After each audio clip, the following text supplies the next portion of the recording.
인류가 이뤄낸 첨단 과학 시대, 그 원동력은 아마도 상상력일 겁니다. 네. 지금보다 더 발전된 기술, 더 나은 세상을 끊임없이 꿈꿨기에 가능한 일이었는데요. 앞으로 첨단 과학 기술은 우리의 삶을 어떻게 바꿀 것이며 또 우리는 어떻게 적응해 나갈까요? 이 문제를 문학을 통해 고민하는 사람들이 있습니다. 바로 과학소설 작가인데요. 네, 오늘 탐구인에서는 제2회 한국과학문학상에서 중단편 대상과 가작을 수상한 김초엽 작가와 함께 이야기 나눠보겠습니다. 안녕하세요. 안녕하세요.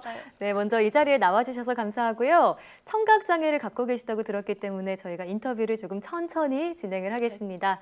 먼저 한국과학문학상 수상하셨다고요? 축하드립니다. 네, 감사합니다. 네, 자 여기 평가에서 우아하고 아름다운 소설이다 이런 얘기를 들었다고요. 어떤 내용의 소설인지 궁금한데요. 네.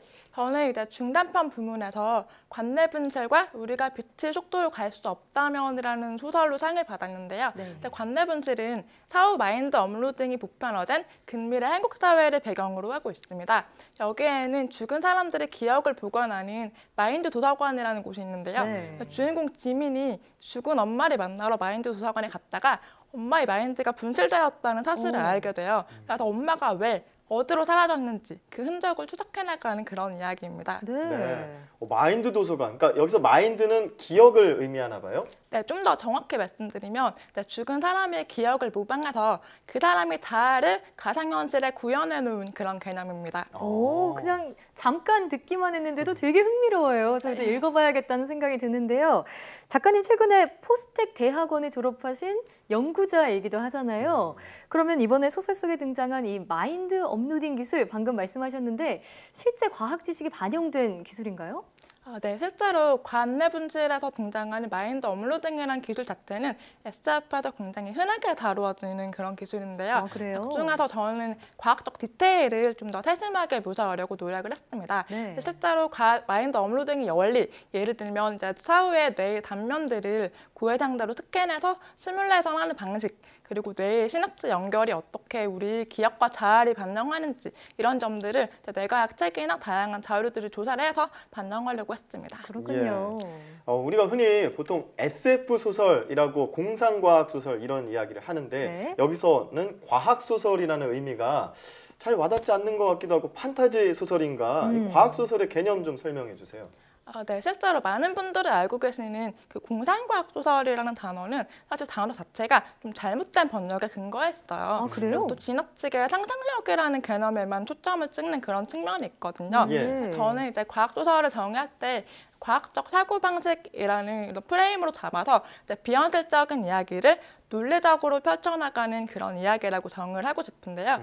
꼭 우주나 외계인을 다루지 않더라도 예를 들면 귀신이나 마법 같은 소재를 다루더라도 이것이 논리적으로 우리 우주의 물리 법칙과 연관지어서 개연성을 부여할 수 있다면 이것을 SF로 속할 수 있다고 봐요. 네. 만약에 이런 현상들을 그냥 받아들이고 굳이 어떤 자연 법칙으로 설명하지 않는다면 그것은 판타지로 분류가 되겠죠. 네, 방금 이 과학기술, 공상과학 소설이라는 그런 용어도 좀 잘못된 번역이다 이런 말씀하셨는데 예. 다시 한번 정의를 내려봤고요. 이 작가님 지금 과학소설과 관련한 강연도 다니시고 또 팟캐스트도 출연을 하셨다고요. 네, 과학소설의 특징과 매력이라고 하면 무엇이 있을까요? 네, 우리가 어떤 과학을 통해서 얻는 어떤 경이감이 있잖아요. 네. 예를 들어서 드넓은 우주의 먼지 같은 푸른 점 지구, 또 최초의 RNA 분자로부터 우리 인간이 되기까지 긴 시간과 과정, 이런 것들을 생각할 때 느낀 어떤 경이감이 있어요. 네. 저는 과학소설도 그런 종류의 경이감을 제공할 수 있다고 생각을 하는데요. 우리가 인간을 둘러싼 한계를 넘어서는 무언가를 상상할 때 내 삶을 더욱 풍성하게 만드는 요소들이 있다고 네. 생각해요. 만약에 우리가 어떤 저 먼 우주의 외계인의 입장을 상상하고 공감할 수 있다면 같은 지구에 사는 사람들끼리는 더 잘 공감할 수 있지 네, 않을까. 그렇겠죠. 그런 열린 마음과 유연함, 다양성을 추구하는 것이 과학소설의 매력인 것 같습니다. 네. 예. 사실 이 과학 소설 안에서 우리의 미래를 점쳐보는데 근데 그 우리 미래가 좀 우울하게 그려지는 디스토피아가 그동안의 추세였다면 작가님의 이번 작품 같은 경우는 유토피아, 약간 밝은 분위기의 네. 소설을 쓰신 거로 알고 있어요. 그 배경이 있나요? 저는 사실 그 미래 사회에 대해서 그렇게 낙관적이지는 않은데요. 아, 그래요? 하지만 저는 그런 낙관적인 세계를 자꾸 상상하고 말할 수 있어야 된다고 생각합니다. 이제 세계의 문제점을 파악하고 비판하는 것에서 한 걸음 더 나아가서 그러면 이 세계를 더 어떻게 낫게 만들 것인가, 이 구조 속에서 개인이 할 수 있는 일들은 무엇인가, 그런 이야기를 쓰고 싶고요. 네. 또 그때 예전에 한국과학문학장에서 심사평이 나온 적이 있는데 그런 소재들은 저도 좀 비판적으로 보고 있어요. 근데 미래 사회를 디스토피아로 묘사하는 것 자체는 사실 문제가 없어요. 실제로 미래 사회가 소수자들에게 폭력적일 가능성도 저는 높다고 보고 있거든요. 예. 하지만 그런 세계를 작가가 무비판적으로 수용하거나 오락적으로 서술하는 것은 옳지 않다고 생각하고 있습니다. 네. 말씀을 듣다 보니까 과학 소설에 대한 그런 확실한 생각이 느껴지는데요. 지금 현재 한국 과학 소설 작가 연대 활동도 하고 계시다고요. 아직은 국내에서 과학 소설이 대중에게 그렇게 친숙한 장르는 아닌 것 같다 이런 생각이 들거든요. 좀 한국에서 과학 소설이 더 발전하기 위해서 어떤 노력이 필요하다고 생각하시나요? 네, 제가 운영이사로 있는 한국과학소설 작가연대가 지난 12월에 처음 출범했는데요. 과학소설과 같은 장르 소설들은 문학계에서 다소 주변화되어 왔고 또 창작자들의 목소리가 배제되어 있다는 점에 문제의식을 가지고 있었어요. 네. 그래서 저희 단체에서도 이제부터 과학소설의 저변 확대를 위해서 작가 소개집 발간 그리고 창작 워크숍 등의 사업을 추진하고 있고요. 또 단체 외적으로도 신진 작가들이 계속 유입되고 또 창작을 지속할 수 있도록 공모전이나 지면이 꾸준히 유지되는 등의 관심이 필요할 것 같습니다. 네, 그렇겠네요. 네.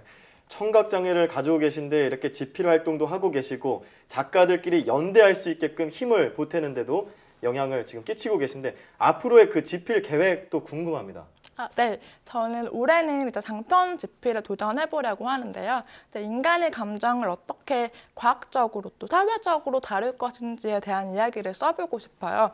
과학이 인류의 지식의 경계를 넓혀가고 있잖아요. 네. 저는 비슷하게 과학소설이라는 도구를 통해서 우리 인식이 닿는 경계를 확장해 나가는 그런 작업을 해보고 싶습니다.